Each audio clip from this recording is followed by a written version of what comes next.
Hey guys, माहौल जबरदस्त शानदार CA final amendments applicable for May 2023 exams और CS और CMA के लिए जून 2023 exams. We are going to cover all the amendments in this lecture.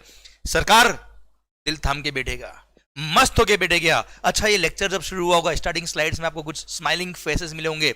We have to get positive energies and motivation from them. और उसी energy के साथ मैं आपको पढ़ाने वाला हूं और उसी एनर्जी के साथ हम सबको पढ़ना है, क्योंकि ये रैंकर के आपने फोटोज देखे होंगे, 80+ स्कोर करने वालों की फोटो देखे होंगे. उनसे जो हमको मोटिवेशन लेके आगे बढ़ना है, वो ताकत के साथ ही हम आगे बढ़ेंगे और उस ताकत के साथ ही आपको पढ़ना होगा. ध्यान देना, वो ताकत जब तक आपके अंदर से नहीं आएगी, तब तक वो पॉजिटिव वाइब्स आपके अंदर से नहीं आएगी. और सर, तब तक जो हम पढ़ रहे हैं उसका 100% आउटपुट आपको नहीं मिल पाएगा. इसलिए मैं तो शुरू कर रहा हूं पूरी एनर्जी के साथ, पूरी पॉजिटिव एनर्जी के साथ. आपको भी मेरे साथ पूरी पॉजिटिव एनर्जी के साथ पढ़ना है, माहौल के साथ जिंदगी में खुश होकर बात करनी है. साहब आइए शुरू करते हैं हम अमेंडमेंट्स. ओके, इनडायरेक्ट टैक्स के लिए ये आ गए आपके सामने. सबसे पहली बात, ये जो सामने स्लाइड पे आपको दिख रहा है, ये क्या चीज है? सर, ये जो मेरी 3 वॉल्यूम की मेन कॉन्सेप्चुअल बुक आती है, कॉन्सेप्चुअल लर्निंग बुक, उसके 19 पेजेस का PDF फाइल है यहाँ पर. जिन पेज पे अमेंडमेंट था, हाँ, हो सकता है किसी पेज पर एक ही लाइन में अमेंडमेंट हो या एक ही वर्ड में अमेंडमेंट हो, तो भी मैंने पूरा पेज स्कैन किया है, सो दैट आपके पास अगर मान लो कोई अपनी ओल्ड बुक हो या कोई भी बुक अगर आपके पास है, तो आप उस टॉपिक के अंदर इस अमेंडमेंट को इंसर्ट कर पाए इजीली. ओके सरकार, आप अगेन, ये अमेंडमेंट नोट्स आपको कहां से मिलेंगे? सर, वैसे इस वीडियो की डिस्क्रिप्शन में लिंक डाल दूंगा मैं, पर यस, अपनी जो वेबसाइट है ymconcepts.com, उसमें फ्री रिसोर्सेज में आपको मिल जाएंगे main book amendment notes applicable for May 2023 exams. Okay sir, अब सबसे पहली बात ये कि जब ये पेज आप डाउनलोड करेंगे तो आपको लगभग 138 पेजेस की फाइल दिखेगी. 138 पेज देखते ही दिमाग खराब हो जाएगा. चिंता नहीं करना है सर, हम सारे अमेंडमेंट्स बहुत अच्छे से कवर कर लेंगे. अमेंडमेंट ज्यादा होंगे पर बहुत ज्यादा टेक्निकल अमेंडमेंट नहीं है साहब, बहुत टफ अमेंडमेंट नहीं है, इजी अमेंडमेंट है. नंबर ऑफ पेज ज्यादा दिख रहे होंगे पर किसी पेज पे एक लाइन ही है केवल अमेंडमेंट की. पर जो भी है सर, हम कवर कर लेंगे. और जिसके भी फंडामेंटल स्ट्रांग होते हैं, जिसके भी कॉन्सेप्ट स्ट्रांग होते हैं, जो प्रैक्टिकली पढ़ता है, उसको कभी टेंशन नहीं आएगी अमेंडमेंट की. आई बेट फॉर दिस. और हाँ, हम है ना यार, हम सब मिलकर पढ़ाई करेंगे सर. आइए शुरू करते हैं अमेंडमेंट्स के रिगार्डिंग बात. ओके सर, सबसे पहली बात, सबसे पहला जो क्लेरिफिकेशन आया, सर्कुलर इशू हुआ सर. आपको और हमको पता है sir, schedule 3 of the CGST act में हमने पढ़ा है कि services supplied by an employ to his employer in the course of his employment in the capacity of his employment is neither supply of goods not supply of services. तो जो भी employer salary पे कर रहा है employee को, that is not chargeable to GST. अब आपने देखा होगा कई बार, sir along with the salary employers also give some perquisites, some perks to the employees. तो क्वेश्चन ये आया, डाउट ये आया इंडस्ट्री के अंदर कि क्या एम्प्लॉयर एम्प्लॉय को जो परक्विजिट्स दे रहे हैं as per their contractual agreement which they had to give due to their agreement between employer and employee, तो क्या उस परक्विजिट्स की वैल्यू पे भी जीएसटी लगेगा? तो सर डिपार्टमेंट ने क्लेरिफाई किया, सर्कुलर देके बोल दिया अरे दिमाग खराब नहीं करना भाई, those perquisites are part of salary only. And sir schedule 3 में लिखा है ना, services provided by an employee for his employer in the course of his employment. Sir और in the course of employment की वजह से तो उसको परक्विजिट मिल रहा है, so that will also form part of salary only. And sir उस पर कोई जीएसटी नहीं लगेगा। ये सर्कुलर नंबर 1 खत्म, या अमेंडमेंट खत्म। आप मुझे बताओ टफ है क्या भाई? नहीं। ओके सो रिलैक्स, डरने का नहीं सर। वो आपने सुना होगा डायलॉग, बुलाती है मगर जाने का नहीं। मैं बोलता हूं लोग डराते हैं पर डरने का नहीं। सर आइए सबसे पहला सर्कुलर, अच्छा ये सर्कुलर नंबर दे रखा है, आपको याद करने की जरूरत नहीं है। सर इश्यू देखिए, whether various perquisites provided by the employer to its employees in the terms of contractual agreement entered into between the employer and the employee are liable for GST? Answer is no, इस पे कोई GST नहीं लगेगा। उसका reason दे रखा है क्योंकि employ ने जो काम किया है वो in the course of employment किया है, that is neither supply of goods not supply of services, और उस काम की वजह से ही in return for that activity done by employee for his employer in the course of employment, employer ने उसको परक्विजिट्स दिए हैं as per contractual agreement only. Sir in terms of contractual agreement entered into between employer and employee, sir consideration पे हुआ है which is not chargeable to GST at all. And sir उसके examples आप देख लीजिए। Examples of perquisites are company car, fuel reimbursement, interest free loan, medical facilities, sir credit cards, rent free accommodation etcetera. So these are all examples of perquisites which employer give to the employee in the course of his employment, और sir इस पे कोई GST नहीं लगेगा। आइए same way एक और circular issue हुआ साहब मैं समझाता हूं, पहले हेडिंग पर लो बोली, clarification regarding applicability of GST on sale of land after levelling, laying down of drainage lines etcetera. Sir मान लो मैंने आपसे कोई लैंड परचेज करी, 1 CR में लैंड परचेज करी। अब वो जो लैंड थी उस पर मैंने क्या किया, थोड़ा सा दिमाग लगाया, थोड़ा सा वर्किंग किया, और वर्किंग करके मैंने उस लैंड को सुंदर बना दिया। सुंदर कैसे बना दिया साहब? आपने जो लैंड मेरे को बेची थी उस पर कई सारे पुराने ड्राई सूखे हुए पेड़ पड़े हुए थे, खड्डे थे, पत्थर पड़े हुए थे, प्रॉपर लेवलिंग नहीं था। मैंने क्या किया साहब, जैसे भी मशीन वाले को हायर किया एंड उसको लेवलिंग कराया मस्त एकदम, जितना भी कचरा था सब साफ कर दिया। अब लैंड को आप उसी रोड से खड़े होकर देखेंगे तो एकदम सुंदर लैंड, एकदम प्रॉपर लैंड दिख रही है। उस पर ड्रेनेज लाइन्स डलवा दी मैंने प्रॉपर उसका लेवलिंग करा दिया, कचरा वचरा हटवा दिया, पत्थर वत्थर सब हटवा दिए, एकदम प्रॉपर लैंड देखते ही लगती है यार क्या शानदार लैंड है ये वाली। तो सर अब वो लैंड मैंने XYZ पर्सन को बेच दी फॉर रुपीज 2 करोड़। अब मैंने 2 करोड़ में क्या बेचा बेटा, आप खुद बताओ ना। लेवलिंग कराने के बाद बेचा है, ड्रेनेज कराने के बाद बेचा है, ब्यूटिफिकेशन के बाद बेचा है, पर बेचा क्या है? लैंड ही तो बेची, बिल्डिंग बना के नहीं बेची बेटा, लैंड बेची है। तो सर अल्टीमेटली सुंदर लैंड बेची मैंने कुल मिला के सर। और sale of land is neither supply of goods not supply of service, उस पर कोई जीएसटी नहीं लगेगा। सिंपल सा सर्कुलर था सर, देखिए ध्यान से। As per serial number 5 of the schedule 3 of the CGST act, sale of land is neither supply of goods not supply of services, therefore sale of land does not attract GST. Okay sir, land may be sold either as it is or after some development such as leveling, laying down of drainage lines, water lines, electricity lines etc. और ये सब काम कराने के बाद मैंने land को बेचा है।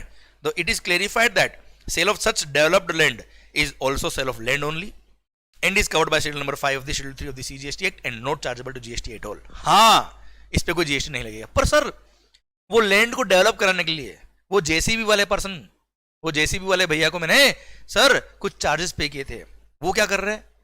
वो मेरे लैंड पे आके सर लैंड का लेवलिंग कर रहे हैं। कोई कॉन्ट्रैक्टर अपॉइंट किया जिसने इलेक्ट्रिसिटी सर लाइन्स डाली है, किसने ड्रेनेज लाइन्स डाली है साहब, तो उन्होंने जो मेरे को बिल लिखा होगा अपनी सर्विसेज का, ड्रेनेज लाइन्स लगाने का, लेवलिंग करने का, सर सुंदरता बढ़ाने का, तो उन्होंने अपने सर्विस चार्ज, मान लो किसने 1 लाख रुपए लिखा, किसने 10,000 लिखा, तो those are providing services to me and those are supply of service, उस पर जीएसटी लगेगा। हाँ, ये सब काम कराने के बाद मैंने जब लैंड बेची 2 करोड़ में, उस 2 करोड़ पे कोई जीएसटी नहीं साहब। क्लियर? तो सर एक पैराग्राफ में यह भी लिख दिया, however it may be noted that any service provided for development of land like leveling, laying down of drainage lines is may be received by the developers shall attract GST at the applicable rate of such services। ठीक है sir, वो तो कोई खास बात नहीं है sir. Clear? Done. I hope you got the entire point. तो कुल मिला के लैंड खरीदी, लैंड पे मैंने डेवलपमेंट के कुछ काम कराए और लैंड बेच दी। तो डेवलपमेंट का काम जिसने मेरे डेवलपमेंट करने की सर्विसेज जिसने मेरे को दी होगी, उसने सर्विस का बिल लिखा होगा, उस पर जीएसटी लग जाएगा। फिर डेवलप्ड लैंड मैंने जब किसी को बेची होगी, that is sale of land only, और सेल ऑफ लैंड पे जीएसटी लगता नहीं साहब। क्लियर? डन। अच्छा, ये 2 सर्कुलर खत्म सर। अच्छा, एक और आपको ये जो अमेंडमेंट मिलेगा, नेक्स्ट अमेंडमेंट हुआ नहीं सर, हमने ऑलरेडी पढ़ रखा है section number 7 subsection 2 clause number B कि गवर्नमेंट के पास पावर है कि वो चाहे तो कुछ सर्विसेज को नोटिफाई कर सकते हैं, कुछ ट्रांजेक्शन को नोटिफाई करके बोल देंगे neither supply of goods not supply of services, अगर वो एज अ पब्लिक अथॉरिटी काम कर रही है गवर्नमेंट। तो सर इसमें कोई अमेंडमेंट नहीं है, कोई नया पॉइंट ऐड नहीं हुआ है सर। दारू का लाइसेंस, अरे लिकर सर्व करने का लाइसेंस जो होता है ना साहब, वो स्टेट गवर्नमेंट देती है, उसके लिए लाइसेंस फी लेते हैं लोग, एप्लीकेशन फी लेते हैं लोग, आपको पता है। एंड उसको यहाँ पे नोटिफाई करके गवर्नमेंट ने बोला था that is neither supply of goods not supply of services. Clear? अच्छा, वो नोटिफिकेशन आया था 30 सितंबर 2019 से। क्लियर? तो झगड़ा ये आया कि जीएसटी तो आ गया था 1 जुलाई 2017 से। तो क्या 1 जुलाई 2017 से 29 सितंबर 2019 तक ये स्टेट गवर्नमेंट ने जो एप्लीकेशन फी ली होगी, लाइसेंस फी ली होगी दारू सर्व करने के लिए, क्या उस पर जीएसटी लग जाएगा? ये झगड़ा हुआ क्योंकि ये नोटिफिकेशन तो गवर्नमेंट ने 30 सितंबर को दिया साहब। इसलिए गवर्नमेंट ने क्या किया, ये फाइनेंस एक्ट 2022 के थ्रू अमेंडमेंट करके बोल दिया कि भाई साहब ये जो एग्जामिशन हमने दे रखा है, this is applicable retrospectively with effect from 1 July 2017 only.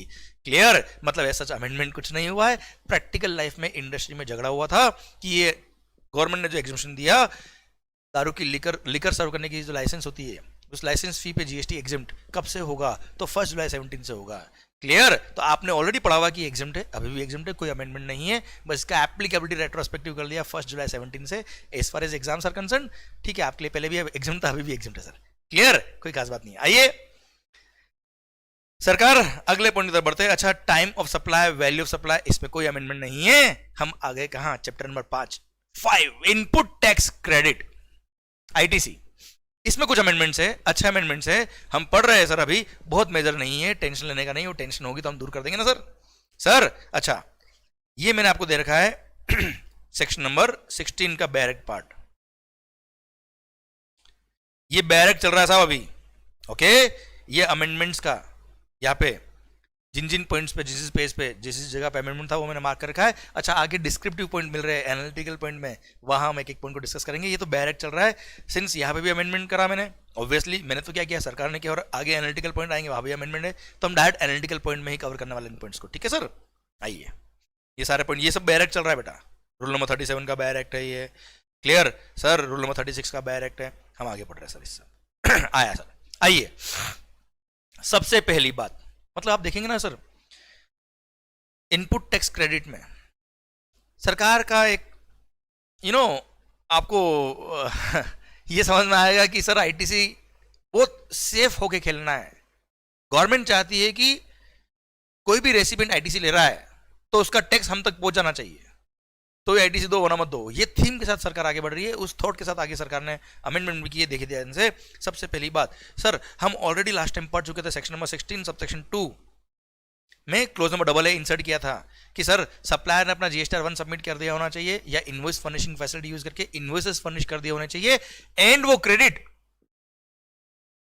वो ट्रांजेक्शन हमारे GSTR 2B में रिफ्लेक्ट करना चाहिए, तो ही क्रेडिट मिलेगा, अदरवाइज क्रेडिट नहीं मिलेगा। क्लियर? रूल नंबर 36 और रूल नंबर 4 में भी अमेंडमेंट किया था। पहले जो 5% प्रोविजनल क्रेडिट मिलता था वो गवर्नमेंट ने हटा दिया था सर, ये पिछली बार ही कर दिया था सर, और अभी आपको प्रोविजनल बेस पे कोई क्रेडिट नहीं मिलेगा। GSTR 2B में GSTR 2B में अगर आपके वो क्रेडिट रिफ्लेक्ट करी होगी तो ही क्रेडिट मिलेगा। तो सर वहां पे बस ये कुछ वर्ड्स मिसिंग थे तो वो गवर्नमेंट ने लिख दिए, अमेंडमेंट कुछ भी नहीं हुआ। क्लियर? सर पहले क्या लिखा था सर? पहले लिखा था the details of such invoice और debit notes have been communicated to the registered person in form number GSTR 2B। तो गवर्नमेंट बोला कि डिटेल्स ऑफ इनवॉइस या डेबिट नोट नहीं, details of input tax credit in respect of such invoice और debit note should be communicated. मान लो invoice तो reflect हो रहा है और उसमें टैक्स अमाउंट प्रॉपर रिफ्लेक्ट नहीं हो रहा है, सही रिफ्लेक्ट नहीं हो रहा है, तो समझे मेरी बात? प्लस आगे एक और पॉइंट पढ़ने वाले हम, क्लोज में BA ऐड हुआ है सर, उसमें एक रेस्ट्रिक्टेड क्रेडिट वाला पॉइंट डाल दिया, इसलिए यहाँ पे input tax credit word add किया। एसेस देखा जाए तो आपके एग्जामिनेशन पर्पस के लिए कोई मेजर अमेंडमेंट नहीं है सर। यहाँ पे ध्यान रखिएगा, सप्लायर ने अपना GSTR 1 सबमिट कर दिया होना चाहिए, या इनवॉइस फर्निशिंग फैसिलिटी यूज करके इनवॉइसेस फर्निश कर दिए होने चाहिए, और उन इनवॉइसेस और डेबिट नोट के बेस पे जो इनपुट टैक्स क्रेडिट है वो आपके GSTR 2B में रिफ्लेक्ट होनी चाहिए, तो ही क्रेडिट मिलेगा। ये क्लेरिफिकेटेड नेचर के वर्ड इन्होंने लिखे, कोई खास बात नहीं है सर। क्लियर? डन। तो सर अब जो अमेंडमेंट आएगा आपके लिए बड़ा अच्छा अमेंडमेंट है सर, क्लोज में BA। ये है सर सेक्शन नंबर, ये लिखा हुआ है सर यहाँ पे, section number 16 sub section 2 clause number BA। मैं बताता हूं पहले आपको, ध्यान इधर। सर सेक्शन नंबर 16 क्या है? सेक्शन नंबर 16 सब सेक्शन 1 बोलता है क्या? Every registered person can claim the input tax credit of GST paid on goods और सर्विसेज और both which are used or intended to be used in the course or furtherance of business। Close section number 16(1) नहीं बोला, पर section number 16(2) बोलता है हाँ भाई हाँ क्रेडिट मिल जाएगा, पर ये सारी कंडीशंस फुलफिल हुई तो ही क्रेडिट मिलेगा, नहीं तो क्रेडिट नहीं मिलेगा। और सर सेक्शन नंबर 16 में पहले 4 कंडीशन हुआ करती थी, close number A B C D। फिर लास्ट ईयर गवर्नमेंट ने एक कंडीशन और ऐड करी जो क्लोज नंबर AA, अभी हमने बात करी कि क्रेडिट आपके GSTR 2B में रिफ्लेक्ट होनी चाहिए सर। क्लियर? तो 5 कंडीशन हो गई, अभी एक 6th condition close number BA और ऐड कर दिया। सर अब क्लोज नंबर BA क्या ऐड किया? उससे पहले आप जो पहले कंडीशन थी वो सुन लीजिए आप। सर सबसे पहला क्लोज नंबर A बोलता है क्या? टैक्स इनवॉइस, डेबिट नोट और एनी अदर प्रिस्क्राइब डॉक्यूमेंट, जो टैक्स पेइंग डॉक्यूमेंट होता है वो आपके पोजीशन में होना चाहिए रेसिपिएंट के लिए। रेसिपिएंट के पास ये सब चीज ये सब होगा तो क्रेडिट मिलेगा रेसिपिएंट को। सेकंड क्लोज नंबर AA बोलता है क्या? सप्लायर ने अपना GSTR 1 या इनवॉइस फर्निशिंग फैसिलिटी यूज करके वो इनवॉइसेस फर्निश कर दिए होने चाहिए और हमारे GSTR 2B में वो क्रेडिट रिफ्लेक्ट करनी चाहिए सर। क्लोज नंबर B बोलता है बिल टू सर जिस गुड्स या सर्विस का आप क्रेडिट ले रहे हो आपको रिसीव हो जाना चाहिए। बिल टू शिप टू वाला मॉडल है, कोई बात नहीं, हमारे बिहाफ पे थर्ड पर्सन को रिसीव हो गया, हम मान लेंगे हमको रिसीव हो गया, हमको क्रेडिट मिल जाएगा सब। फिर ये क्लोज नंबर BA गवर्नमेंट ने नया इंसर्ट कर दिया और क्लोज नंबर BA ये बोलता है भाई, क्लोज नंबर BA क्या बोलता है साहब? सुनना ध्यान से। अच्छा उससे पहले COD में क्या था? क्लोज नंबर C बोलता था क्या? सर गवर्नमेंट को टैक्स पे हो जाना चाहिए, और D बोलता है क्या साहब? रेसिपिएंट ने अपना रिटर्न फाइल कर दिया होना चाहिए। क्लियर? ठीक मालिक। सर अभी क्लोज नंबर BA नया ऐड हुआ और क्लोज नंबर BA क्या है? 2 मिनट समझना साहब। सर जैसे ही GST रिटर्न के अंदर अभी इन्होंने क्या किया है, सप्लायर अपना GSTR 1 सबमिट करेगा या इनवॉइस फर्निशिंग फैसिलिटी यूज करके इनवॉइस फर्निश करेगा, हमारे GSTR 2B में वो क्रेडिट रिफ्लेक्ट करेगी। अब GSTR 2B में एक अलग से टेबल इन्होंने इंसर्ट कर दिया है रेस्ट्रिक्टेड क्रेडिट नाम से या इन एलिजिबल क्रेडिट के नाम से। In eligible input tax credit. अब साहब सप्लायर ने अपना GSTR 1 सबमिट कर दिया या इनवॉइस फर्निशिंग फैसिलिटी यूज करके इनवॉइस फर्निश कर दिया, अब वो क्रेडिट अगर हमारे GSTR 2A में GSTR 2B में आ रही है, पर GSTR 2B में क्रेडिट तो आ गई, पर वो इन एलिजिबल क्रेडिट या रेस्ट्रिक्टेड क्रेडिट के कॉलम में उस टेबल में अगर आ गई तो you are not eligible to claim that credit. ये क्लोज नंबर BA ऐड किया और क्लोज नंबर BA क्या कहता है साहब? अभी सुनना, पूरा खत्म नहीं हुआ, रुका अभी। Restricted ITC can not be availed. अब आप कहेंगे साहब ये रेस्ट्रिक्टेड ITC क्या है, ये इनएलिजिबल ITC क्या है? क्या वो section number 17 subsection 5 block credit वाला ITC? Answer is no sir. Block credit for example car हो सकता है यशवंत मंगल के लिए ब्लॉक क्रेडिट में आती है, पर नवनीत मोटर्स के लिए हो सकता है कार ब्लॉक क्रेडिट में नहीं आती है ना? तो सर वो उस ब्लॉक क्रेडिट की बात नहीं कर रहा है, सेक्शन नंबर 17(5) की बात नहीं कर रहा। In eligible credit sir restricted credit के कॉलम में टेबल में कौन कौन सी क्रेडिट आएगी? एक एग्जांपल देता हूं मैं आपको। सर आपको पता है फॉर अ फाइनेंशियल ईयर, मान लो कोई सितंबर 2022 में किसने इनवॉइस इश्यू किया, क्लियर? उसके बेस पे हम क्रेडिट ले रहे हैं। अच्छा सितंबर का क्रेडिट हम कब तक ले सकते हैं सर? सितंबर 22 में इनवॉइस इशू हुआ है साहब, तो उस सितंबर में जब इनवॉइस आया उसके बाद उस फाइनेंशियल में तो कभी भी ले सकते हो, उसके बाद भी सर सेक्शन नंबर 16 सबसेक्शन 4 का टाइम लिमिट दे देगा सर। अच्छा, सेक्शन नंबर 16 सबसेक्शन 4 के टाइम लिमिट में भी अमेंडमेंट हुआ, हम आगे बढ़ेंगे सर। पहले था ना सितंबर मंथ की रिटर्न फाइल करने की ड्यू डेट या actual filing of annual return whichever is earlier, वहां पे सितंबर मंथ वाला हटा के पॉइंट लिख दिया 30 नवंबर। 30 नवंबर या actual filing of annual return whichever is earlier, ऐसा पॉइंट आगे आएगा, बात करेंगे। तो सेक्शन नंबर 16 सबसेक्शन 4 की टाइम लिमिट तक आप क्रेडिट क्लेम कर सकते हो, उसके बाद क्रेडिट क्लेम नहीं कर पाओगे। अब सर सॉरी देखा जोश सर, सुनना बात को ध्यान से, वन मोमेंट।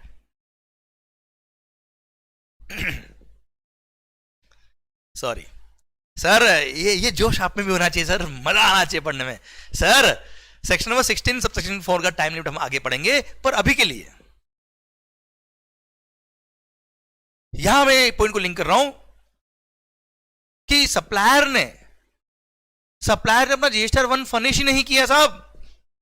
सितंबर 2022 मंथ का जीएसटीआर 1 सबमिट नहीं किया, या सबमिट कर भी दिया तो उसमें उसने अपना इनवॉइस फर्निश नहीं किया। कुल मिला के हमारे जीएसटीआर 2B में वो क्रेडिट नहीं आ रही है। और साहब 30 नवंबर अगले साल का 30 नवंबर 23 और actual filing of annual return whichever is earlier date निकल गई। अब मान लो दिसंबर 23 में वो सप्लायर ने जीएसटीआर 1 सबमिट किया, या वो इनवॉइस को करेक्ट करके सर अब जाके वो हमारे जीएसटीआर 2B में रिफ्लेक्ट हो रहा है। कब हो रहा है साहब? दिसंबर 23 में सर। अब वो हमारे जीएसटीआर 2B में क्रेडिट आ तो गई है, but that is now in eligible credit. इस तरह की क्रेडिट्स यहां पर जीएसटीआर 2B के अंदर गवर्नमेंट ने ऑटोमेटिक सिस्टम कर दिया कि कोई इस तरह का इन एलिजिबल क्रेडिट नहीं ले ले, तो सिस्टम ऑटोमेटिक इस तरह से कैच कर लेगा उस इनवॉइस की डेट को लेकर कि ये क्रेडिट्स इन एलिजिबल है, और उसको इस टेबल के अंदर इंसर्ट कर देगा। और अगर उस टेबल के अंदर ये क्रेडिट आ रही है तो सर एक्ट का अथॉरिटी दे दिया, सेक्शन नंबर 16 सबसेक्शन 2 क्लोज में BA इंसर्ट करके कानून का अथॉरिटी दे दिया, एक्ट का अथॉरिटी दे दिया सर। और बोल दिया क्या, अगर कोई क्रेडिट टाइमली नहीं आ रही है सर, अगर कोई क्रेडिट उस रेस्ट्रिक्टेड आईटीसी के कॉलम में आ रही तो उसका क्रेडिट अलाउ नहीं होगा। सर आपने देखा होगा सर सेक्शन नंबर 16 सबसेक्शन 4 को कुछ लोगों ने प्रैक्टिकली हाई कोर्ट वगैरह में चैलेंज कर रखा है। गवर्नमेंट ने यहां पर स्पेसिफिकली सेक्शन इंसर्ट करके बोल दिया कि नहीं साहब, इन एलिजिबल क्रेडिट की कॉलम में या टेबल में अगर कोई क्रेडिट आ गई तो उसका क्रेडिट नहीं देंगे आपको, you are not eligible at all. Clear? Second example एक और देता हूं मैं आपको। मान लो सप्लायर है दिल्ली के अंदर, रेसिपिएंट है महाराष्ट्र के अंदर, और प्लेस ऑफ सप्लाई भी है दिल्ली। जैसे दिल्ली के होटल में आपने स्टे किया साहब, अब आपको पता है होटल अकोमोडेशन के केस में जहां होटल लोकेटेड होता है वही प्लेस ऑफ सप्लाई होता है। अब सप्लायर दिल्ली, जो होटल है वो वाला खुद, प्लेस ऑफ सप्लाई भी दिल्ली। महाराष्ट्र मुंबई का कोई पर्सन वहां होटल में रुकने गया था, अब रेसिपिएंट भले ही मुंबई का हो सर, वो अपने बिल पर सप्लायर CGST और SGST लगाएगा, दिल्ली वाला SGST साहब, जिसका क्रेडिट आपको मुंबई महाराष्ट्र में नहीं अलाउ होता है। क्लियर? तो सप्लायर का location and place of supply दोनों सेम स्टेट है और रेसिपिएंट का स्टेट कुछ और है, तो ऐसे केस में भी रेसिपिएंट एलिजिबल नहीं होता उस आईटीसी को लेने के लिए। बहुत सारे लोग ये क्रेडिट भी ले रहे हैं। गवर्नमेंट ने इसको भी इस रेस्ट्रिक्टेड कॉलम के, रेस्ट्रिक्टेड आईटीसी के कॉलम में टेबल में इंसर्ट करवा दिया। सिस्टम सॉफ्टवेयर इस तरह से उसको इस रेस्ट्रिक्टेड टेबल में डालेगा कि आप आईटीसी ले ही नहीं पाएंगे। और एक्ट की अथॉरिटी देके यह बोल दिया क्या, restricted ITC can not be availed as per section number 16 subsection 2 clause number BA। कुल मिला के पॉइंट खत्म होता है। अब शायद बात समझ में आ गई, मैं वापस से आपको रिपीट कर देता हूं। Sir section number 16 subsection 2 clause number AA ये पढ़ा था हमने कि सप्लायर ने अपना जीएसटीआर 1 या इनवॉइस फर्निशिंग फैसिलिटी यूज करके invoice, debit note etcetera furnish कर दिए होने चाहिए, एंड वो क्रेडिट रेसिपिएंट के जीएसटीआर 2B में रिफ्लेक्ट होने चाहिए। पर इस क्लोज में BA के थ्रू लिख दिया कि जीएसटीआर 2B में क्रेडिट रिफ्लेक्ट हो रही है, आप क्रेडिट ले सकते हो, पर अगर वो रेस्ट्रिक्टेड आईटीसी या इन एलिजिबल आईटीसी के कॉलम में अगर आ रही है तो उसका आप क्रेडिट नहीं ले पाएंगे। Done sir. माहौल अच्छा, क्लोज नंबर C ऑलरेडी बात कर चुके, कोई अमेंडमेंट नहीं है सर कि GST is actually paid to the government. अरे है ना भाई, क्लियर? पर अब सुनना अगला अमेंडमेंट बेटा। क्लोज नंबर C था GST is actually paid to the government. Okay साहब, अब अगले पॉइंट पे आ गए हम सर। अच्छा, जो मैंने एग्जांपल दिए वो एग्जांपल भी मैंने यहां लिखे हुए हैं अपनी मेन बुक के अंदर, चिंता बिल्कुल ना करें, ये अमेंडमेंट नोट सब कुछ कवर करेगा आपके लिए।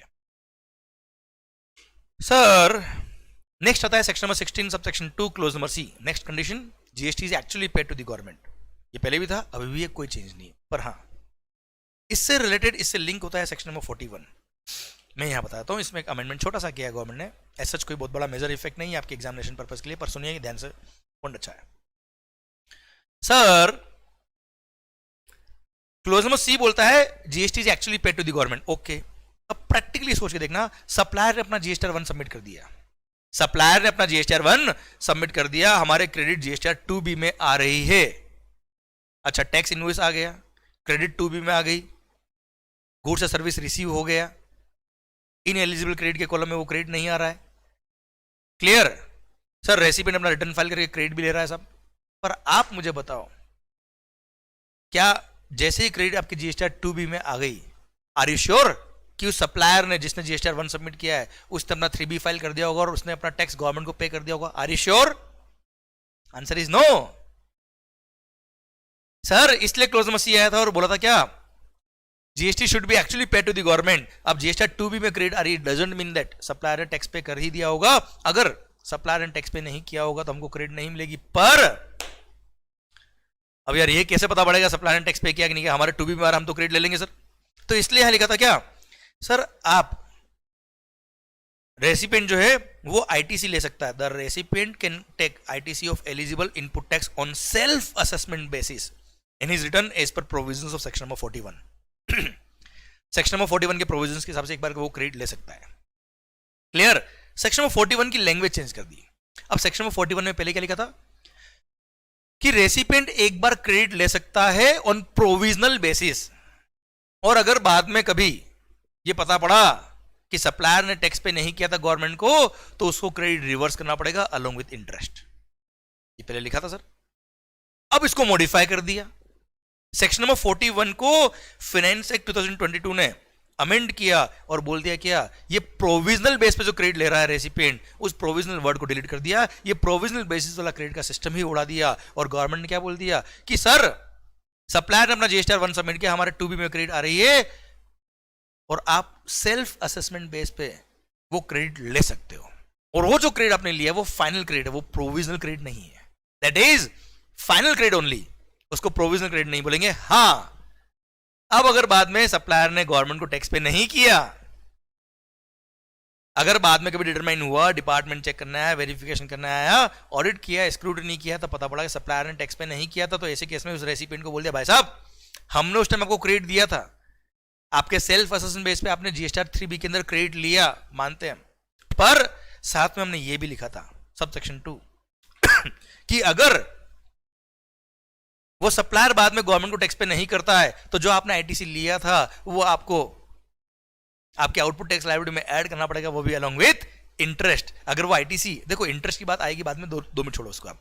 मतलब कुल मिला के अगर सप्लायर ने बाद में टैक्स पे नहीं किया तो उसको आपको रिवर्स करना पड़ेगा with interest. And sir in case अगर वो सप्लायर जिसने टैक्स पे नहीं किया था वो अगर फ्यूचर में कभी टैक्स पे कर देता है गवर्नमेंट को, then recipient can re-avail the input tax credit of ITC which he had reversed.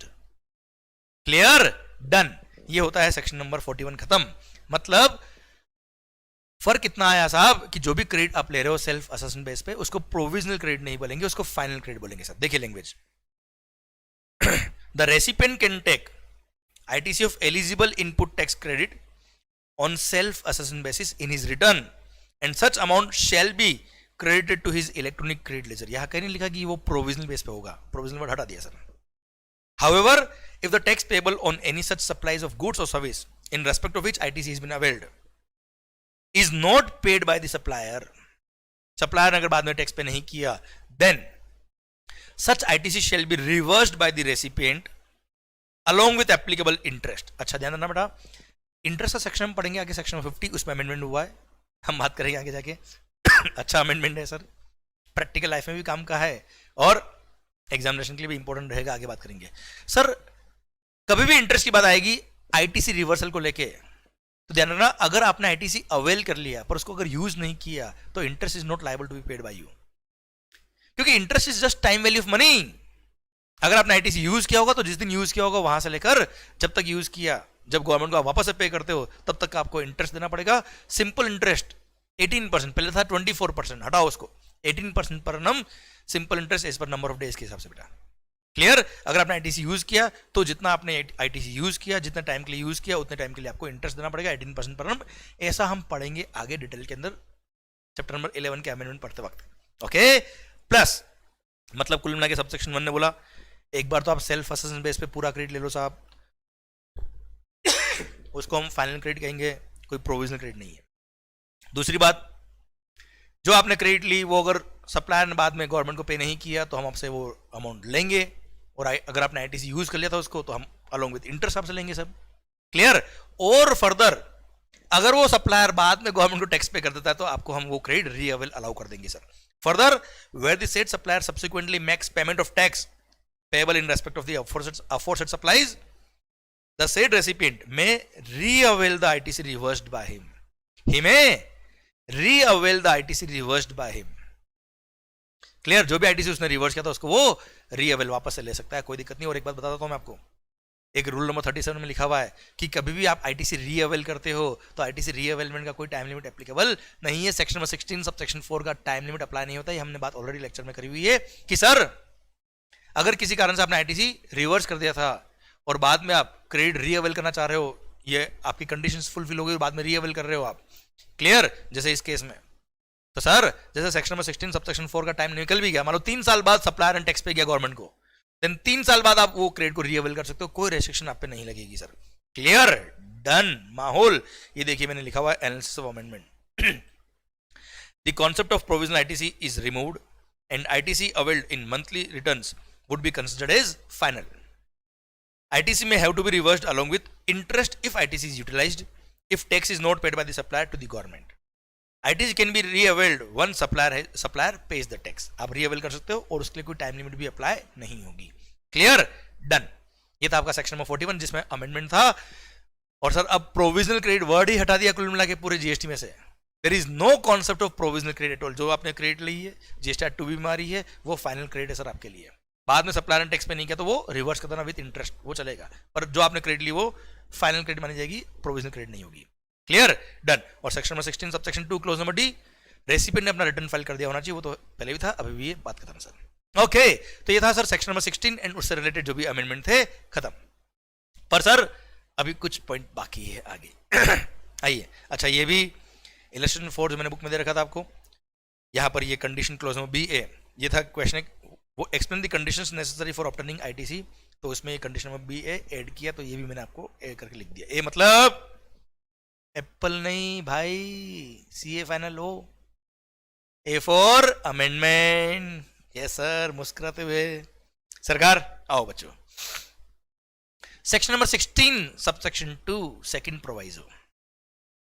याद करिए, याद करो वो दिन जब हमने बात करी थी कि if the recipient fails to make payment to the supplier within 180 days from the date of issue of invoice, if the recipient fails to make payment to the supplier within 180 days from the date of issue of invoice, तो ऐसे case में उस recipient को वो credit reverse करनी पड़ेगी along with interest, और बाद में जब वो रेसिपिएंट सप्लायर को पे कर देगा एट द टाइम सर वो रेसिपिएंट कैन रीअवेल द क्रेडिट। हाँ है ना भाई? क्लियर? और रीअवेलमेंट के लिए अगेन सेक्शन नंबर 16 सबसेक्शन 4 का टाइम लिमिट अप्लाई नहीं होता है, ये बात हमने करी थी। अच्छा यहां पे क्या था बेटा?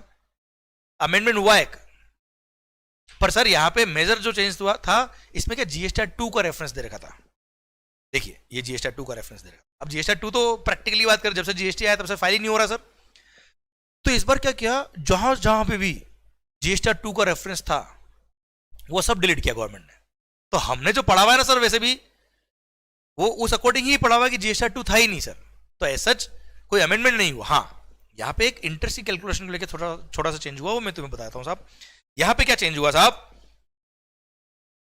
ये सेक्शन में कोई अमेंडमेंट नहीं है, छोटा सा जो चेंज था वो बता रहा हूं मैं आपको बेटा।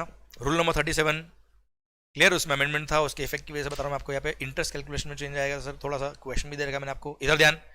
If the recipient fails to make payment to the supplier within 180 days from the date of issue of invoice, ध्यान देना बेटा, as per terms of contract recipient was supposed to make payment to the supplier, पर अगर उसने fail किया in making payment to the supplier within 180 days from the date of issue of invoice, then ऐसे case में जितना payment वो fail हुआ है पे करने में, जैसे 1 करोड़ का बिल था, 18% tax 18 lakh was the tax, 1 crore 18 lakh was the total value 1,18,00,000।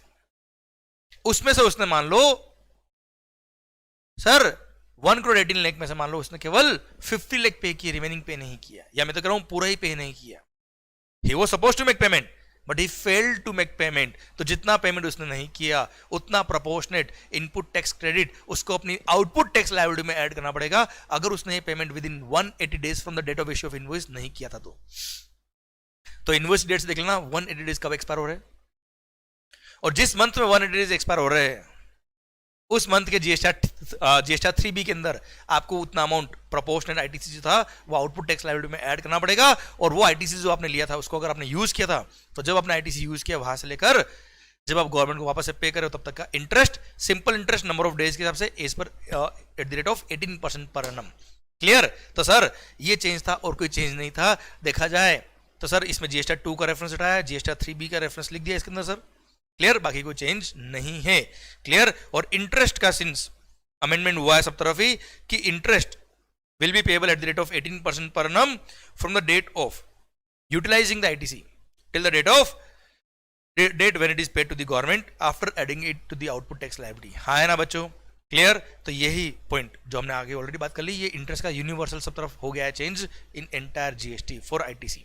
Okay बच्चों, डन। ये था आपका क्या second provision to section number 16 subsection 2 read with rule number 37। ये हमने बात कर ली sir.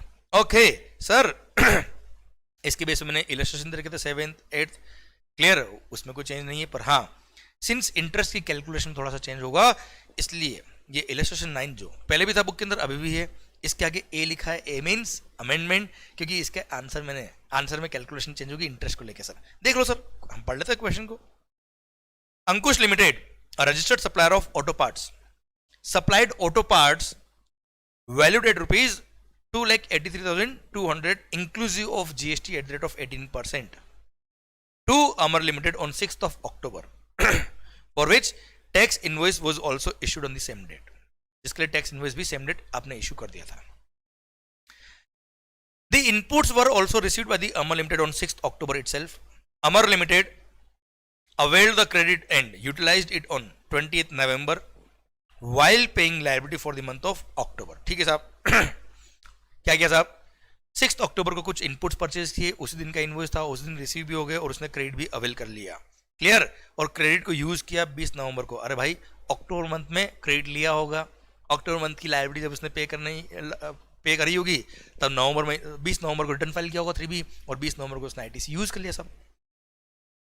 Amar Limited fails to make payment towards such supply to Ankush Limited fail हो गया साहब पे करने में।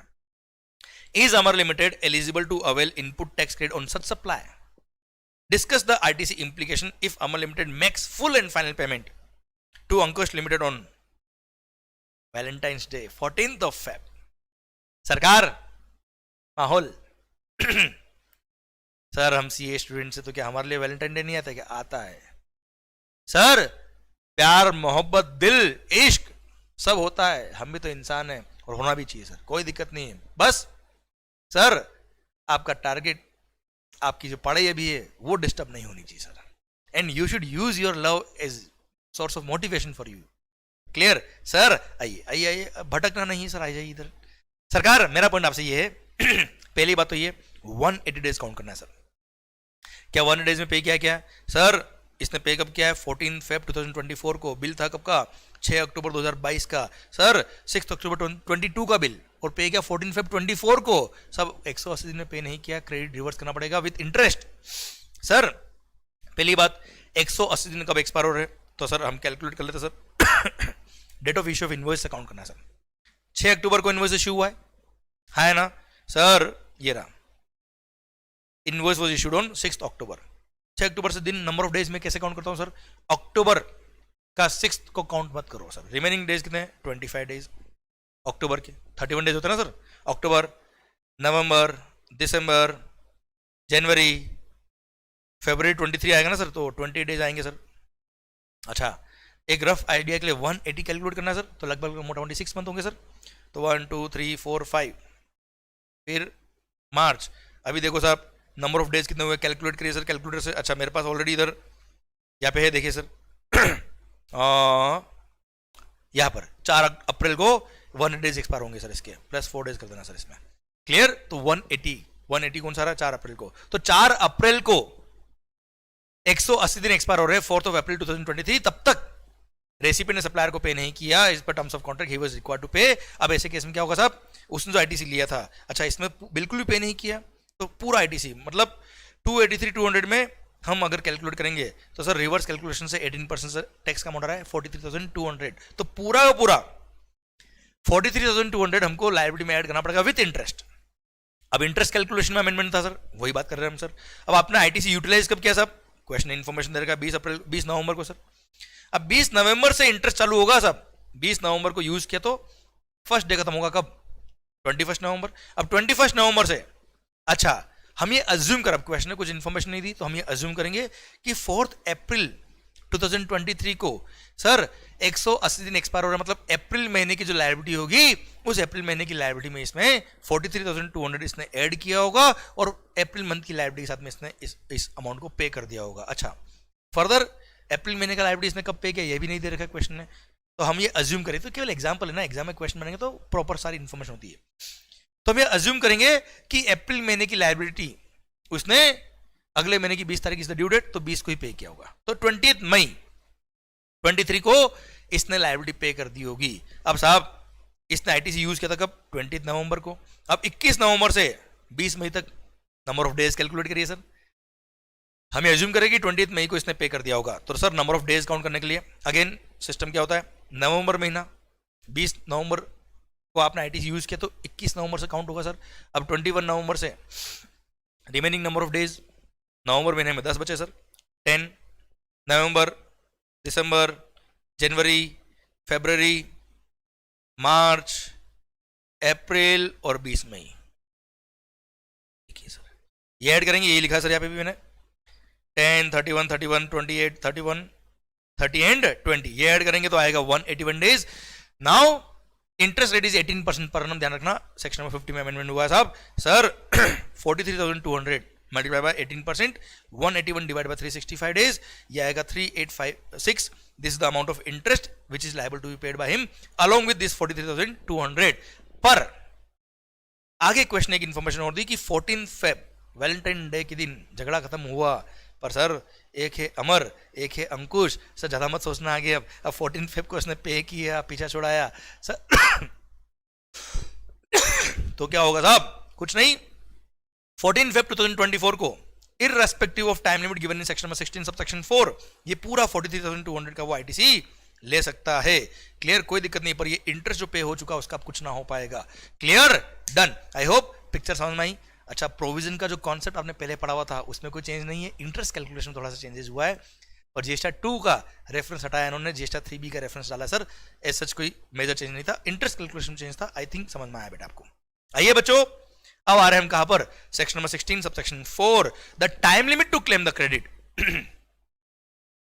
Time limit to claim the credit sir section number 16 subsection 4 में ये पढ़ा हुआ है कि the maximum time limit within which ITC can be availed. देखो आईटीसी यूज करने का कोई टाइम नहीं है, वंस क्रेडिट इज अवेल्ड आप एलिजिबल हो, क्रेडिट को लीजिए और उसको अगर यूज नहीं कर पा रहे आप you can carry it forward for an number of years. पर sir there is a time limit to avail the credit, availment का टाइम लिमिट दे रखा है सेक्शन नंबर 16 सबसेक्शन 4 ने, और वो टाइम लिमिट बढ़ा दिया सर गवर्नमेंट ने। पहले था क्या? सितंबर मंथ का रिटर्न फाइल करने का ड्यू डेट या actual filing of annual return whichever is earlier, अब उसको कर दिया 30 नवंबर। सितंबर का फंडा हटाया, 30 नवंबर या actual filing of annual return whichever is earlier. किसी भी इनवॉइस या डेबिट नोट के बेस पे अगर आपको क्रेडिट लेना है तो जिस फाइनेंशियल ईयर में वो इनवॉइस इशू हुआ था या जिस फाइनेंशियल में वो डेबिट नोट इशू हुआ था उसके इशू होने के बाद उस फाइनेंशियल में आप क्रेडिट ले सकते हो। उसके बाद भी कब तक? नेक्स्ट फाइनेंशियल ईयर का 30 नवंबर या actual filing of annual return whichever is earlier तक आप क्रेडिट ले पाएंगे।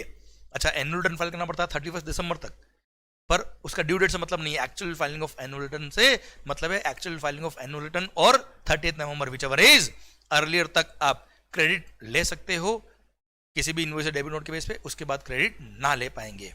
क्लियर? डन। अच्छा बच्चों पॉइंट खत्म होता है। अब सर एक मैं आपको एग्जांपल देता हूं सर। पता है ये जो 30 नवंबर है ना सर, मेरा इंटरप्रिटेशन क्या कहता है साहब? आपने 30 नवंबर को क्रेडिट ले लिया, ये गवर्नमेंट को पता पड़ेगा या कैसे पता पड़ेगा या कैसे रिपोर्टिंग होगी उस क्रेडिट की? मान लो फाइनेंशियल ईयर 22-23 का क्रेडिट था सर, कब का मालिक? 22-23। वैसे मैंने इसका एनालिटिकल एग्जांपल यहां दे रखा है सर, ठीक है, ये इलस्ट्रेशन को देख के भी आप समझ सकते हो सर, कोई दिक्कत नहीं है। ये एग्जांपल जो पहले था उसको मॉडिफाई करके मैंने अमेंडमेंट के हिसाब से अमेंडेड एग्जांपल कर दिया, पर मैं यहां समझा देता हूं ना सर, क्या दिक्कत है। फाइनेंशियल ईयर 22-23 का कोई क्रेडिट था सर, इसको मैक्सिमम ले सकते हो कब तक? 30 नवंबर 2023 तक, या फिर actual filing of annual return. Sir आपने एनुअल रिटर्न मान लो फाइल किया था कब? 25 दिसंबर 23 को। 31 दिसंबर लास्ट डेट होती है, 25 दिसंबर को आपने फाइल किया, तो which ever is earlier. Sir obviously sir, आप हमसे क्या पूछ रहे हो, आपको आता होगा ना सर इतना तो। सर 30 नवंबर। सर मजा नहीं आया? तो 30 नवंबर इज अर्लियर, तो 30 नवंबर 2023 तक आप क्रेडिट ले सकते हो सर। अब सर, अब थोड़ा सा प्रैक्टिकल होकर बात कर रहा हूं, ये तो हो गया क्वेश्चन का आंसर। नवंबर महीने का मतलब 30 नवंबर तक आप क्रेडिट ले सकते हो इस एग्जांपल में। 30 नवंबर मतलब, अरे नवंबर महीने का आपने रिटर्न फाइल किया होगा, रिटर्न मतलब 3B, कब? 20 दिसंबर या उससे पहले पहले। तो जब आपने रिटर्न फाइल किया होगा नवंबर महीने का, उसमें लिखा होगा, जैसे मान लो 17 दिसंबर को आपने रिटर्न फाइल किया, तो 17 दिसंबर को आपने वो क्रेडिट उसमें रिपोर्ट करी होगी गवर्नमेंट को कि हमने नवंबर महीने में क्रेडिट लिए। आपने 17 दिसंबर को जब रिटर्न फाइल किया तब क्रेडिट नहीं लिए, that is a return which is filed on 17 December, but that is a return as on 30 November. जैसे आप सर ऑडिट करते हो ना सर इनकम टैक्स में या कंपनीज एक्ट में, तो बैलेंस शीट जो साइन होती है वो होती है सितंबर महीने में, सितंबर महीने तक, पर होती है as on 31 March. Same way 30 नवंबर तक क्रेडिट लेना है, इसकी रिपोर्टिंग हो रही है कब? रिटर्न में। क्लियर? तो नवंबर महीने का जो रिटर्न फाइल करेंगे उसके अंदर आपकी क्रेडिट आ जानी चाहिए सर, ये मेरा इंटरप्रिटेशन कहता है सर। क्लियर? इस एग्जांपल को लेके तो सर 30 नवंबर या actual filing of annual return which ever is earlier तक आप क्रेडिट ले पाएंगे। भारत माता की जय। I hope you got the entire point sir. कुल मिला के पहले जो था ना सितंबर मंथ का रिटर्न फाइल करने का ड्यू डेट वो हटा दिया और 30 नवंबर कर दिया सर इन्होंने। ओके चलिए सर, उसके एग्जाम उसके बेस पे नहीं है, एनालिटिकल इलस्ट्रेशन भी अमेंड कर दिया सर। आओ बच्चों।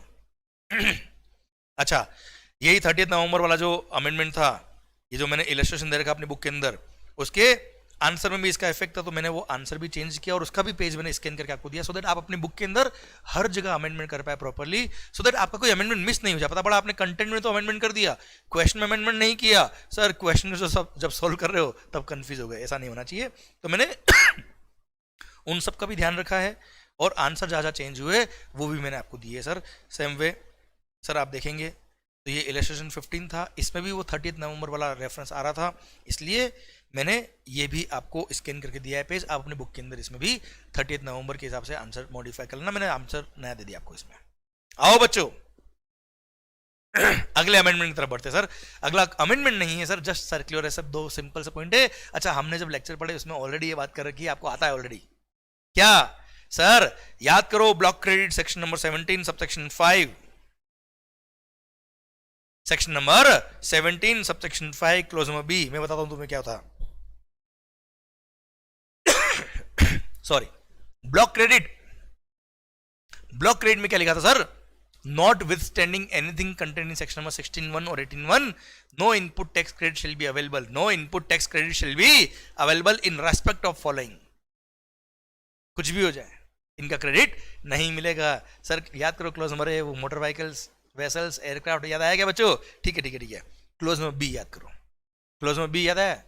फूड एंड बेवरेजेस, बेवड़ा नहीं सर, बेवड़ा पर तो जीएसटी है ही नहीं। ठीक है ठीक है sir, food and beverages, outdoor catering, beauty treatment, health services, cosmetic और प्लास्टिक सर्जरी सर्विसेज, रहा है ना भाई? Health insurance, life insurance, yes या नो सर? हायरिंग, लीजिंग और renting of motor vehicles, vessels और aircraft which are covered in clause number A और double A. except when such inward supply is taken to supply the same category of outward supply or as an element of composite or mixed supply. याद है? ये था close number B का first part. Second part membership of a club, health और fitness centre. Yes या no? और third था क्या? Travel benefits extended to employees on vacation such as home or leave travel concession. ये section number 17 subsection 5 clause number B में 1 2 3 था. Clear? ये तो आपने भी पढ़ा था, मैंने भी पढ़ा था, इसमें कोई अमेंडमेंट ना था ना है. ओके मालिक. अब पॉइंट आता है कि सर इनका एक एक्सेप्शन दे रखा है. Section number 17 subsection 5 clause number B के एंड में एक एक्सेप्शन था कि इनका क्रेडिट मिल जाएगा. Food and beverages, outdoor catering वगैरह सबका क्रेडिट मिल जाएगा. Sir travel benefits extended to employees, health insurance, life insurance सबका क्रेडिट मिलेगा if it is obligatory for the employer to provide these facilities to his employees as per the contract, as per the obligation created by any law. अगर किसी कानून ने obligatory किया हुआ है कि ये फैसिलिटीज आपको अपने एम्प्लॉय को प्रोवाइड करानी पड़ेगी, उसकी वजह से मान लो कोई केमिकल फैक्ट्री है और उसमें सर हेल्थ पे बड़ा ही नेगेटिव इफेक्ट आ सकता है, हेल्थ इंश्योरेंस करा रखा है, लाइफ इंश्योरेंस करा रखा है, किसी एक्ट ने बोला था, फैक्ट्रीज एक्ट ने बोला कि साहब आपको लंच प्रोवाइड कराना पड़ेगा एम्प्लॉइज को, वर्कर्स को, आपको हेल्थ इंश्योरेंस करवाना पड़ेगा, लाइफ इंश्योरेंस कराना पड़ेगा. सर उसकी वजह से, उस कानून के ऑब्लिगेशन की वजह से अगर आपने किसी क्लब का मेंबरशिप दिलवाया है सर, या आपने हेल्थ इंश्योरेंस कराया, लाइफ इंश्योरेंस कराया, खाना प्रोवाइड किया, उसकी वजह से आपने इनके इनवर्ट सप्लाई पे जो टैक्स पे किया, तो ऐसे केस में आपको आईटीसी मिलेगा. सर ये हमने ऑलरेडी पढ़ा हुआ था, इसमें ना कोई अमेंडमेंट था ना है. अब सर्कुलर ने क्लेरिफाई किया कि ये जो एक्सेप्शन था ना सर, ये एक्सेप्शन सिंस इस क्लोज नंबर 3 के बाद लिखा हुआ था यहां पर बेयर एक्ट में भी. तो कंफ्यूजन क्या था कि ये एक्सेप्शन केवल क्या इसी पॉइंट के लिए है या एंटायर क्लोज नंबर बी के 1 2 एंड 3 तीनों के लिए? तो सर हमने ऑलरेडी पढ़ा हुआ है कि भाई साहब this exception is for entire clause number B. Sir मतलब ये एक्सेप्शन जो है वो 1 के लिए भी है, 2 के लिए भी और 3 के लिए भी है, केवल 3 के लिए नहीं है साहब. यही क्लेरिफाई किया इस सर्कुलर ने, और कोई खास बात नहीं, हम तो ऑलरेडी इसको जानते हैं, समझते हैं, और हमने इसके न्यूमेरिकल क्वेश्चन भी किए हुए कई बार सर. क्लियर? डन. ये यहां पे सर्कुलर दिया हुआ था that further this circular number has also clarified that this exception at the end of clause number B of section number 17.5 is applicable to entire clause B, that is on all subclauses of 1, 2 and 3 of clause number B and not only to subclause number 3. Clear? Done. ठीक है sir. तो if it is obligatory for the employer as per any act, तो sir close number B के अंदर जो तीनों सब closes है, फूड एंड बेवरेजेस हो, मेंबरशिप ऑफ अ क्लब वगैरह हो या ट्रैवल बेनिफिट हो, इन सब का क्रेडिट मिल जाएगा एम्प्लॉयर को. डन. सेम वे एक और सर्कुलर कि हमने पढ़ा ना सर कि क्लोज में बी के फर्स्ट क्लोज में ब्लॉक क्रेडिट में लिखा था hiring, leasing, renting of motor vehicles, vessels और aircraft which are covered in clause number A और डबल ए. तो हायरिंग मतलब जो motor vehicle, vessel, aircraft block credit में कवर होती है, जिस पर्सन के लिए मोटर व्हीकल, वेसल या एयरक्राफ्ट ब्लॉक क्रेडिट में कवर है, उसी पर्सन ने अगर वही मोटर व्हीकल, वेसल या एयरक्राफ्ट लीज पे लिया है, हायरिंग पे लिया है या रेंटिंग पे लिया है, तो उस रेंट, हायरिंग या लीजिंग पे जो उसने जीएसटी पे किया उसका भी क्रेडिट उसको नहीं मिलेगा. ये हमने पढ़ा हुआ साहब. तो सर्कुलर ने ये क्लेरिफाई किया, ये समझाया कि क्या ये लीजिंग, रेंटिंग और हायरिंग की जो बात कर रहा है ये सारी गुड्स ही कर रहा है. सारी गुड्स मतलब मान लो कोई मशीन मैंने रेंट पे ली है तो क्या वो भी ब्लॉक में कवर है क्या? अरे भाई साहब नहीं. तो सर्कुलर ने क्लेरिफाई किया कि सर ये जो रेस्ट्रिक्शन में लगाई है कि हायरिंग, लीजिंग, रेंटिंग का क्रेडिट नहीं मिलता है, ये hiring, leasing, renting of any goods नहीं है. This is only in respect of hiring, leasing या renting of what? Motor vehicles, vessels and aircraft only. कोई मशीन, कोई दूसरी गुड्स जो बिजनेस के काम की है, उसको अगर आपने हायर पे लिया, रेंट पे लिया, उसके लिए क्रेडिट ब्लॉक नहीं, उसके लिए आईटीसी मिलेगा सर. क्लियर? डन. तो सर बोल दिया कि accordingly availment of ITC is not barred under section number 17.5 clause B sub clause 1 of this CGST Act in case of leasing other than leasing of motor vehicles, vessel, aircraft. मतलब motor vehicle, vessel, aircraft के अलावा किसी और goods का अगर हमने leasing, hiring किया है तो साहब उसको ब्लॉक नहीं किया हमने, उन सबका तो क्रेडिट मिलेगा. हमने केवल वेसल, एयरक्राफ्ट और व्हीकल्स जो साहब ऑलरेडी ब्लॉक है उसके रेंटिंग को हमने ब्लॉक किया. उसका लॉजिक भी मैंने आपको बता रखा है कि जब वेसल, एयरक्राफ्ट, व्हीकल का क्रेडिट नहीं मिलेगा तो उसका रेंटिंग का भी नहीं मिलना चाहिए, वरना लोग क्या करेंगे, अपनी वाइफ के नाम पर मोटर व्हीकल परचेस करेंगे और उनसे रेंट पे ले लेंगे सर, अगर रेंट का क्रेडिट मिल जाए तो. This was the logic behind it. Clear, done.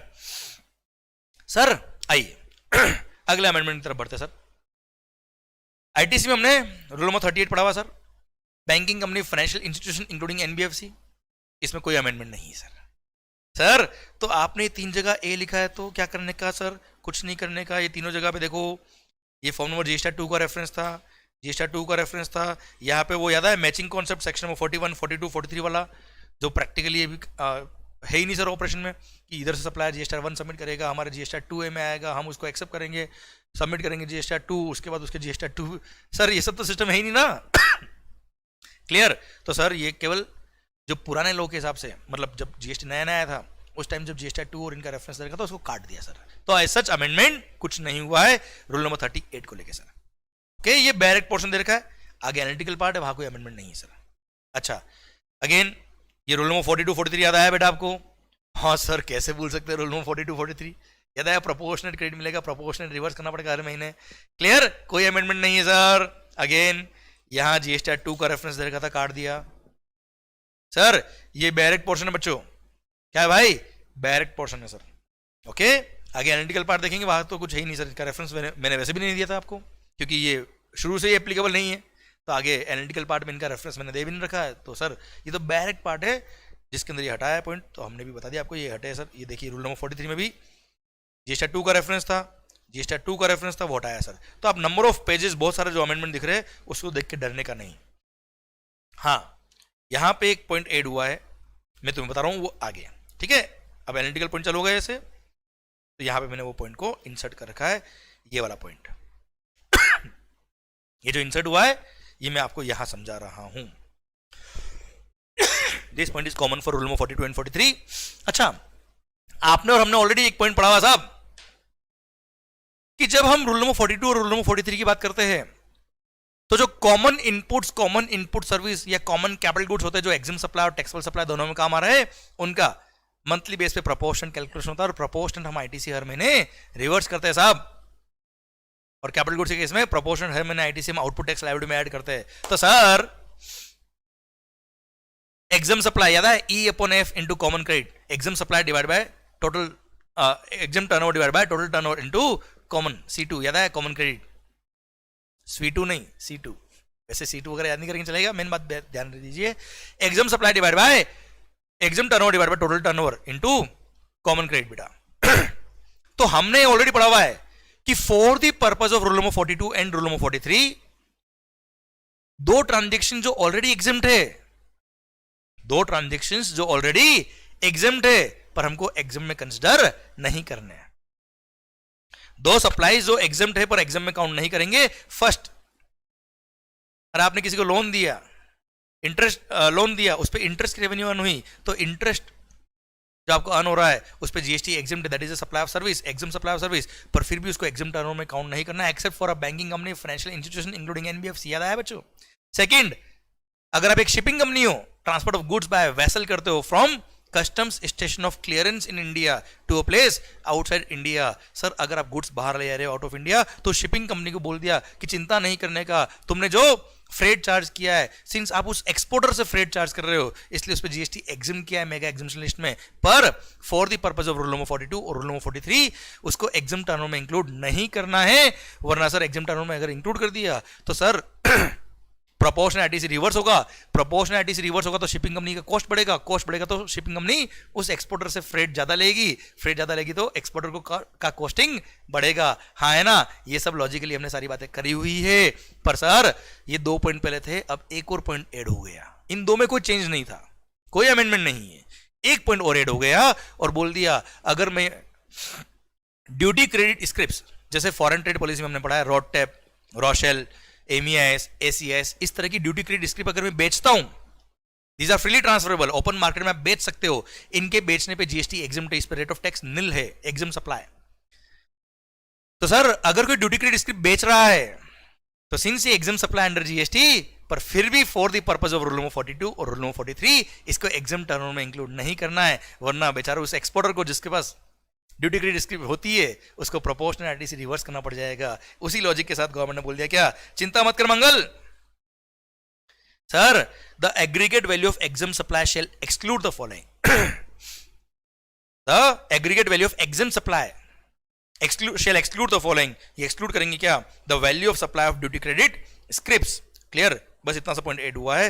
Duty credit script को अगर आप बेच रहे हो तो उसके बेचने पर जीएसटी एग्जेम्प्ट है, फिर भी उसको एग्जेम्प्ट टर्नओवर में इंक्लूड नहीं करना है. हाँ, exempt turnover divide by total turnover. Total turnover में इंक्लूड होगा, एग्जेम्प्ट टर्नओवर में इंक्लूड नहीं होगा. एग्जांपल, रोडटेप स्कीम, रोशेल, MEIS, ACIS, duty credit scripts. अगर आपने इनको बेचा है, ये एग्जाम सप्लाई, फिर भी एग्जाम टर्नओवर में इंक्लूड नहीं करने का. भारत माता की जय. फर्स्ट पॉइंट था इंटरेस्ट वाला बेटा. सेकंड पॉइंट था शिपिंग कंपनीज के लिए transportation of goods by vessel from custom station of clearance in India to place outside India. और थर्ड हो गया क्या? Value supply of duty credit script. ये तीनों एग्जाम्प्ट है एक्चुअली, पर फिर भी for the purpose of rule number 42 और 43 एग्जाम टर्नओवर में इंक्लूड नहीं करना. डन? ठीक सर. फिर ये पॉइंट, सेम पॉइंट रिपीट किया है क्योंकि this is for rule number 43 है ना, और रूल नंबर 42 43 के लिए सेम था पॉइंट, मैंने बता दिया. अच्छा, ये मैंने पेज वापस आपको क्यों दिया?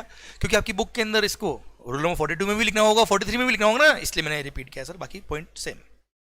आइए बच्चों आगे, एक section number 49 how ITC utilise, उसमें जो सेक्शन नंबर 49 में सबसेक्शन 4 है, उसमें गवर्नमेंट को पावर दे दिया कि वो चाहे तो कुछ रेस्ट्रिक्शंस भी इंसर्ट कर सकते हैं. Payment of tax, interest, penalty and other amounts.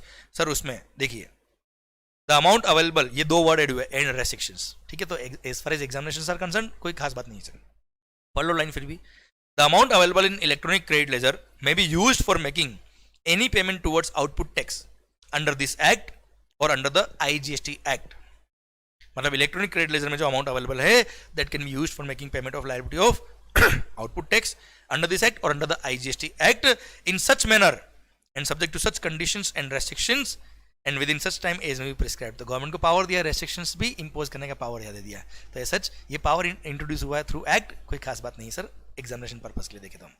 Okay done. इसी के साथ आईटीसी के जो भी अमेंडमेंट थे वो खत्म होते हैं. अब आ गए हम कहां पर? कंपोजिशन स्कीम की तरफ. सर कंपोजिशन स्कीम का छोटा सा अमेंडमेंट मैं बताता हूं सर, कोई खास नहीं है, एक छोटा सा अमेंडमेंट हुआ सर. याद है, अगर आप मैन्युफैक्चरर हो इन फॉलोइंग 8 गुड्स के, तो you are not eligible for composition scheme.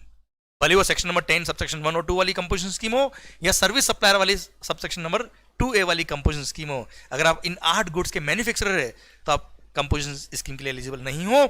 उसमें ये जो पॉइंट था, flash bricks, flash aggregates, flash blocks, इसके अगर मैन्युफैक्चरर हो तो आप कंपोजिशन के लिए एलिजिबल नहीं हो. पहले क्या था बेटा? फ्लैश एग्रीगेट विथ 90% और मोर फ्लैश कंटेंट. अगर आप फ्लैश एग्रीगेट के मैन्युफैक्चरर हो और ऐसे फ्लाई ऐश एग्रीगेट्स के मैन्युफैक्चरर हो जिसमें फ्लाई ऐश का कंटेंट 90% या उससे ज्यादा है, तो ही आप कंपोजिशन के लिए इन एलिजिबल थे. पर अभी गवर्नमेंट ने विथ 90% और मोर फ्लाई ऐश कंटेंट का वर्ड्स हटा दिया. इसका मतलब ये हो गया कि फ्लाई ऐश का कंटेंट कितना भी हो, अगर आप फ्लाई ऐश एग्रीगेट्स के मैन्युफैक्चरर है तो आप कंपोजिशन के लिए एलिजिबल नहीं हो. बस इतना सा अमेंडमेंट हुआ है, कोई खास बात नहीं है. Clear? If you are manufacturer of fly ash aggregates, whether fly ash content उसमें ज्यादा हो कम हो, we don't care, you are not eligible for composition scheme if you are manufacturer. बस, और कोई अमेंडमेंट नहीं है. बाकी 8 गुड्स जो पहले थे वो अभी भी है सर. अच्छा, सेम मैंने रिपीट किया है सर. ये सर्विस सप्लायर का जो सेक्शन नंबर 10 सबसेक्शन 2 है, उसमें भी सेम कंडीशन थी बेटा. Clear? You should not be manufacturer of following 8 goods, उसमें भी विथ 90% और मोर फ्लाई ऐश कंटेंट. क्लियर? ये वर्ड हटा दिए. मतलब फ्लाई ऐश एग्रीगेट्स के अगर आप मैन्युफैक्चरर हो, आप कंपोजिशन के लिए एलिजिबल नहीं रहेंगे. भारत माता की जय. इसी के साथ ये कंपोजिशन का भी छोटा सा जो अमेंडमेंट था वो खत्म होता है. अब हम बढ़ रहे हैं कहां पर? रिवर्स चार्ज मैकेनिज्म की तरफ. पर सर डोंट वरी, चिंता ना करें, आराम से हो पढ़िए. तो सर अभी इस लेक्चर को मैं यही पे स्टॉप कर रहा हूं, एंड सर अगले सेशन से हम पढ़ लेंगे बाकी के अमेंडमेंट हम कंटिन्यू कर लेंगे सर. ओके, तब तक के लिए सर इसको वापस रिवाइज कर लेना, आपकी बुक के अंदर इनकॉर्पोरेट कर लेना. माहौल के साथ खुश होकर आप बात को देखिएगा, पढ़ेगा मस्त होके सर. क्लियर? और सर आपको पता है, जब जोश में मैं आया था एकदम सर, वो माउस नीचे गिर गया था, तो मैं वहां उठ के सर माउस लेके आ रहा हूँ, और उसके बाद स्टॉप होगा तो थोड़ा 5-10 सेकेंड इंतजार करिए स्टॉप होने का. थैंक यू सो मच माहौल, ऑल द बेस्ट.